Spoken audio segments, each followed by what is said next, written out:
Alright, good day mga idol! Andito ulit tayo, pero this time wala muna tayong tutorial.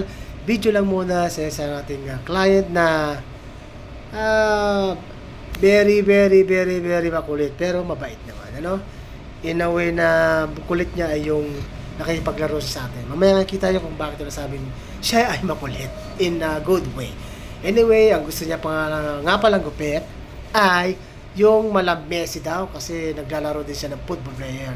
Kilala niyo ba si Messi, yung sikat na football player na guwapings din? At yun ang kanya napiling gupit, yung naka-spike ang buhok. Pinakita niya tayo ng picture, sabi ko, okay, walang problema, tayong bahala dyan. Mamaya pagkatapos ng gupitin, sigurado happy ka na. Alright, dito magpapalit tayo ng blade, syempre laging bago yan. At habang nagpapalit tayo ng blade, dahil pagkulitan siya, ayan oh. Kita niya naman na pagkulitan sa atin, oh yan. Ganyan siya mga idol, kaya siya nasabi makulit in a nice way. Nakikipaglaro siya sa atin habang ginugupitan natin siya. Ano talaga itong banda to eh, yung playful. Kaya masarap siyang gupitin. Although medyo magalaw ng konti, pero okay naman. Kasi nagawa pa rin naman natin na maayos yung gupit na gusto niya. Naibigay pa rin natin ng maayos. Kaya no problem yung kanyang konting likod. Pero kung hindi siya masyado malikot, siguro mas mapabilis na ng konti. Anyway, okay lang naman yan kasi bata naman yan. So, ayan. Nagdagan tayo ng client. Nakita nyo, may nakaupo na sa likuran natin. Bali, dalawa yung pumasok, no? Yung iba nandito sa kabilang upuan. Alright. O habang ginugupitan natin, siyempre si Lawrence, panayang sa atin eh. Gusto niya maipagkulitan eh. Talagang mahilig siya maipaglaro. Ayan, o. Yan, o. Kita niyo naman yung reaction ng mukha niya. Lagi siya happy face. Wacky face. Yan. Talagang ano siya, yung playful siya eh. Medyo hyper din, ha. Pero okay lang kasi maganda nga yun. Hindi siya nabobore. Hindi siya naiinip. Ha? Meron kasi tayo ibang batang ginugupitan, naiinip, nauuwi sa bandang huli. So anyway, tapos natin siyang gupitan, blow dry muna natin para patuyuin natin at bago natin lagyan ng pomade para mas maganda yung kapit ng pomade natin. No? Anyway, ang ginagamit ng pomade ay Manica pomade. Matagal ko ng partner yan mga idol. More than 5 years na, no? Tapos yan, nilagyan na natin ng pomade sa ulo, yung kanyang buhok, para ma-achieve niya na yung gupit na gusto niya. Nung nakikita niya, napapangiti siya dyan mga idol, nung nilagyan ko na ng pomade, tapos pinoporma ko yung buhok niya, napapangiti siya eh. Kasi nakikita niya. Ayan, kita niyo naman, tapos na natin gupitan. Kita naman ninyo kung gaano kasaya yung ating batang client, no? Sa kanyang gupit. Achieve na yung gupit niya, kaya siya sobrang happy. Kita niyo may mga ngiti niya, mga idol. Ngiti pa lang, panalo na, di ba? Diyan pa lang, kaya tayo gaganahan talaga magupit. Kahit bata, kahit medyo makulit. Alright? Talagang happy, oh. Ang ngiti niya, habot hanggang tenga. Ganyang kasaya si Lawrence sa kanyang gupit. Achieve na achieve, ika nga, di ba? Yan ang importante mga idol. Basta huwag nating madelayin ang gawa natin. Importante, happy yung client natin kahit medyo matagal. Kasi naman sulit naman yung matagal na gupit. Kita nyo naman, di ba mga idol? Happy na. Mapapapis-bump pa nga yan eh. Ayan na nga oh. Oh, yan oh. Peace bump! Boom! Alright, di ba? Kita nyo naman. Alright, maraming salamat mga idol. Napa-okay pa siya. Sobrang saya. Don't forget to follow, like, and share my page. Boss Henry Barbershop. Thank you very much mga idol. Hanggang sa muli. Alright. Happy Client Kid!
Ayan mga idol, ito yung isa sa pinakamasayang parte ng ating pagtatrabaho sa paggugupit sa mga barbershop. Yung nakikita mo yung satisfaction ng client mo, yung ngiti niya, kita nyo naman ngiti ni Pogi ni Lawrence kita nyo naman, sobrang happy niya dyan. Syempre, mapapapis bump yan mamaya sa sobrang tuwa niya. Talaga na makita yung mga ngiti niya mga idol, ngiti-ngiti siya. Kasi na-achieve niya yung gupit na gusto niya. Ang gusto niya kasing gupit mga idol ay si Messi, yung sikat-sikat na football player. Na-achieve niya yung gusto niyang gupit. Kaya naman, sobrang happy niya, sobrang ngiti niya. Ang ngiti niya hanggang sa matapos kami, talagang hindi nawala. Alright. Ayan, napapis bump pa nga siya sa sobrang tuwa niya. Bang! Lupit mga idol, di ba? Kita nyo, mapapa-okay pa sa sobrang saya. Alright! Ganyan na tayo mga idol. Laging happy lang client natin. Yan ang pinaka-importante sa lahat. Wala nang iba. Alright, maraming salamat mga idol. Don't forget to follow, like, and share my page, Boss Henry Barbershop. Thank you very much.